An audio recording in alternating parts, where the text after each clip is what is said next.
Saat itu di halaman villa keluarga William telah berdiri seorang yang baik fisik, usia maupun perawakan tubuhnya sangat mirip dengan Tuan William. Dia adalah Leon Smith, ayah dari Elena yang menikah dengan Wilson. Kalau menurut silsilah adalah bahwa Tuan Leon Smith itu berbesanan dengan Tuan William.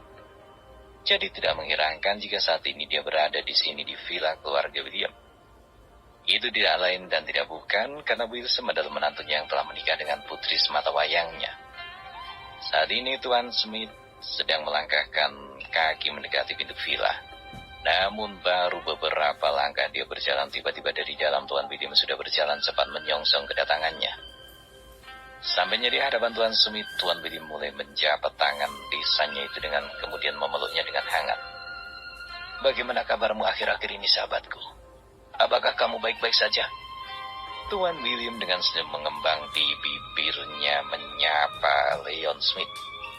Tuan Smith tersenyum sambil mengangguk. "Aku baik-baik saja. Seperti yang kau lihat saat ini, bukankah aku terlihat baik-baik saja?" kata Tuan Smith sambil merentangkan tangannya lalu tertawa.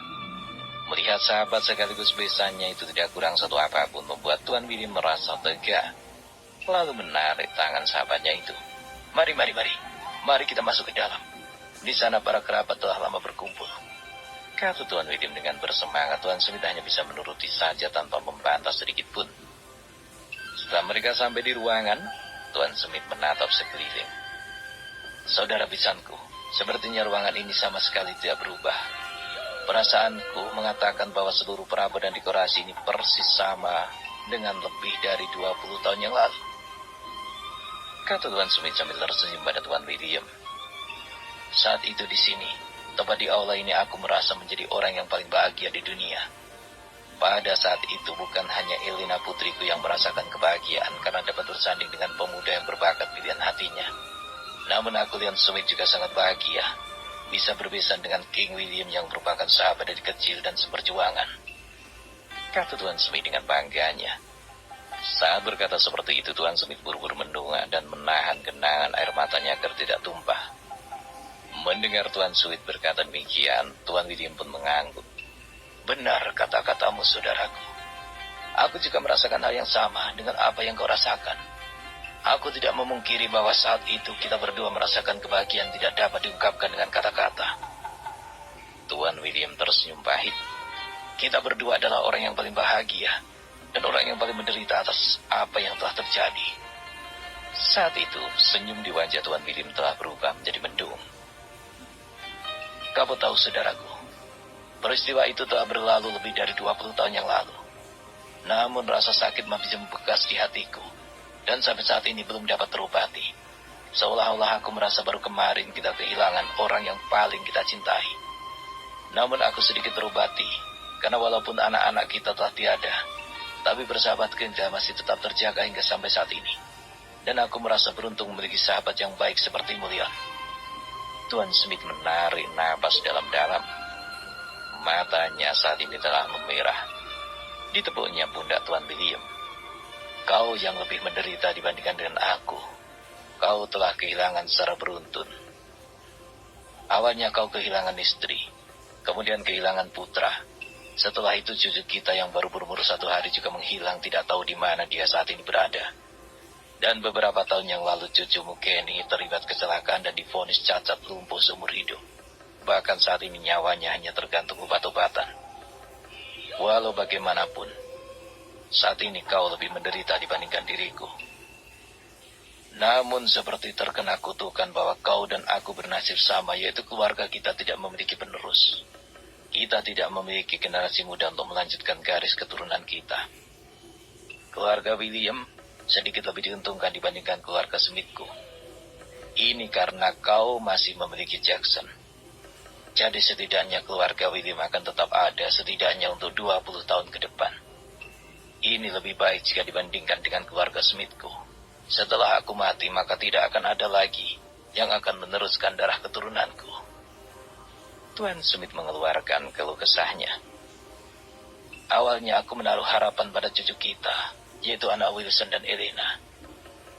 Aku telah merencanakan akan mewarisi seluruh aset properti keluarga Smith kepadanya. Namun harapan itu sepertinya sangat sulit untuk diwujudkan, karena kita tidak tahu di mana cucu kita berada saat ini. Mendengar apa yang dibicarakan oleh ayahnya dan Tuan Smith, Jackson yang sudah tadi hanya menjadi pendengar memberanikan diri menyela pembicaraan itu. Paman, aku secara pribadi telah mengerahkan segenap tenaga untuk mencari di mana keberadaan keponakanku itu. Sejujurnya sejak hari pertama dia dinyatakan hilang dari rumah sakit bersama dengan pembantu rumah Kak Wilson, maka aku terus berusaha melacak keberadaannya selama 20 tahun lebih. Banyak usaha telah kami lakukan selama beberapa tahun ini, namun hasilnya sangat mengecewakan. Tetapi beberapa dari orang-orangku akhir-akhir ini seperti menemukan titik terang di mana pembantu rumah Kak Wilson berada. Hanya saja, Jackson tiba-tiba menghentikan kata-katanya. Dia menghela napas berat saat ini.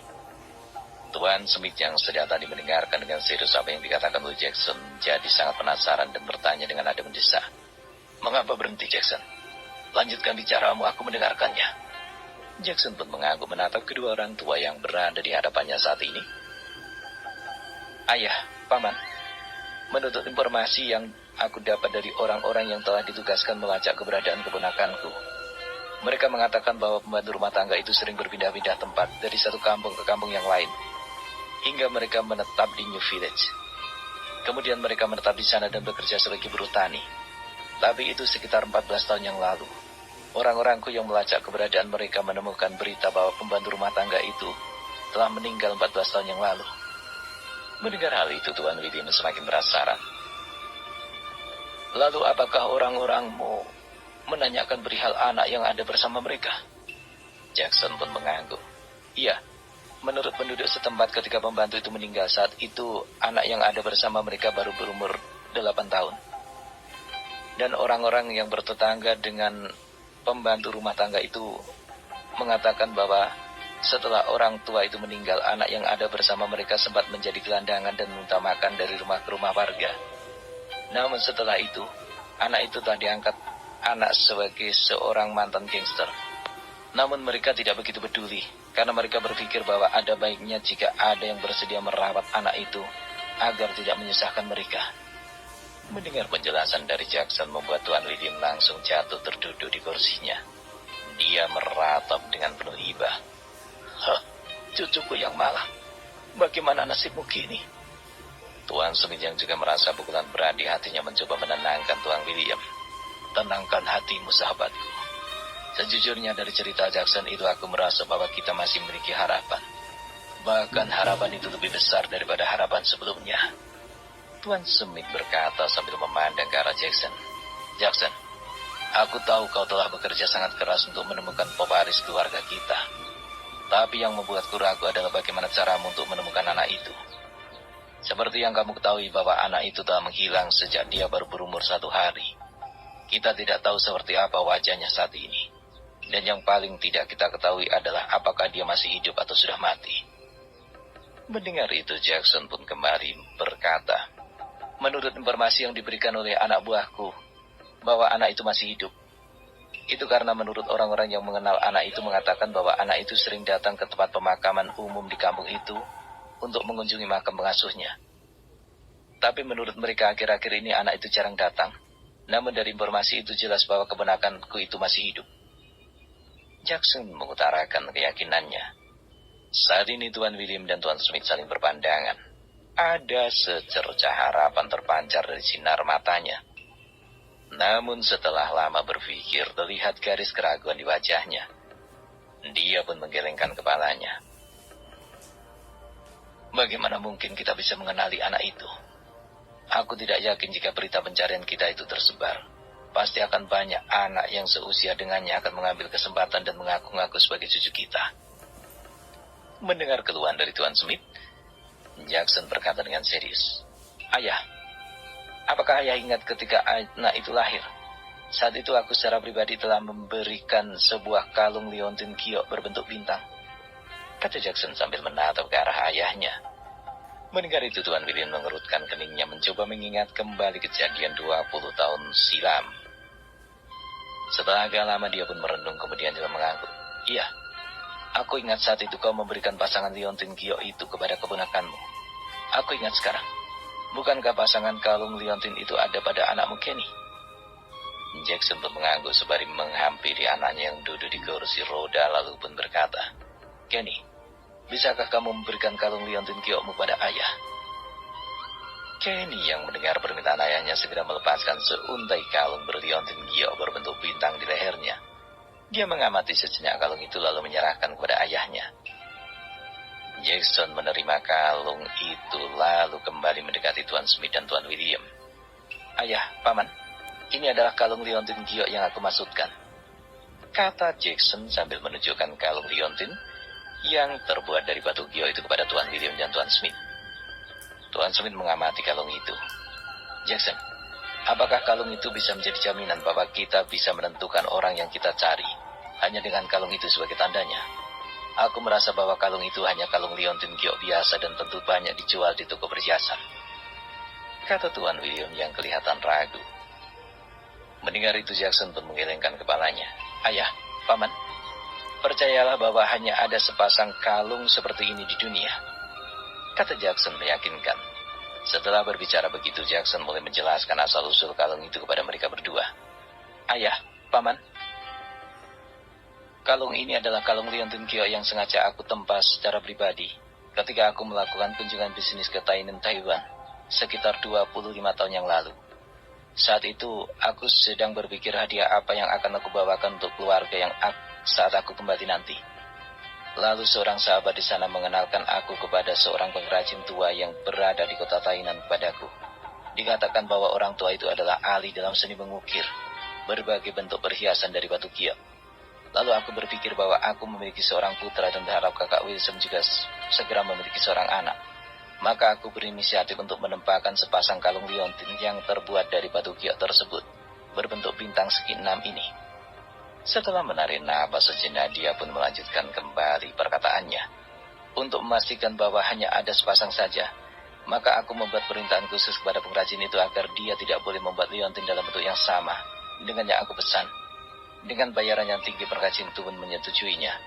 Dan juga andai ada liontin yang bentuknya sama, tetapi belum tentu ukurannya sama. Itu karena selain waktu pembuatannya yang sama juga dibuat secara sepasang. Jika liontin itu bertemu dengan pasangannya, maka liontin itu akan bisa dicocokkan dengan cara menyatukannya.